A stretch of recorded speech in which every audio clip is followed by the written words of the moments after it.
Salam ay millət. Bugün bacımın ad günü. Dedi şirniyyatı kəsmişəm, 3 kilo arıqlamışam. Paxıllandım. Dedim görərsən sən. Başladım qaymaqlı kremli tort bişirməyə. Burada tortun püf nöqtəsi yumurta ilə şəkər qarışdırdıqdan sonra təpəsi üstə qaldıranda ürəyi bulanmaya baxmamaqdır. Burada yumurtaları bir-bir atırıq içinə, qarışdırırıq. Yumurta iyi gəlməsin deyə içinə yarım stəkan isti su əlavə edirəm. Püf nöqtələri bunlardan ibarətdir. Mənim dediyim reseptləri mənim qaydama uyğun eləsəz, evdə sizin sözünüz keçəcək.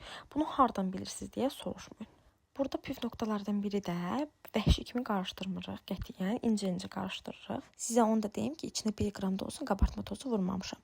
O deyirlər qabartma tozsuz olmaz falan, yəni boş söhbət. Daha sonra 2 dənə yumurtanı belə çaldırırıq. Yəni onu vəhşi kimi qarışdırmağa icazə var. Hər şeydən əlavə edirik. Bunun aşağıda reseptini qeyd edəcəm.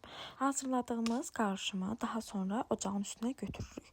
Vamxod Azərbaycanca nədirsə onu dediyimi düşünün. Vamxodda bişiririk. Bişirdikdə belə bərk kütlə halını alacaq, belə pöfür olacaq. Burada elə bil anam düşmənə bomba atır da. Görün, biskvit necə qəşəng. Burada gəlin duvağını qaldırdıq. Bəh, çiçək kimi. Krem hazırlayırıq. Kremi ətraflı qeyd edəcəm. Burada özümü yormaq istəmirəm. Südü qoydum qırağa, niyə qoydum deyim. Burada gördüyünüz kimi hər qata süd əlavə edirik ki, yumuşaq alsın. Mən deyirəm, siz bunları qeyd edin ya da qeyd eləməyin. Videonu yaddaşa verin, bəsdir. Özü də yaddaşa verdikdən sonra səhifəmi izləyin. Səhifəmdə hər cür şirniyyat yemək görəcəksiniz. Belə formazonkalıq eləyirik burada.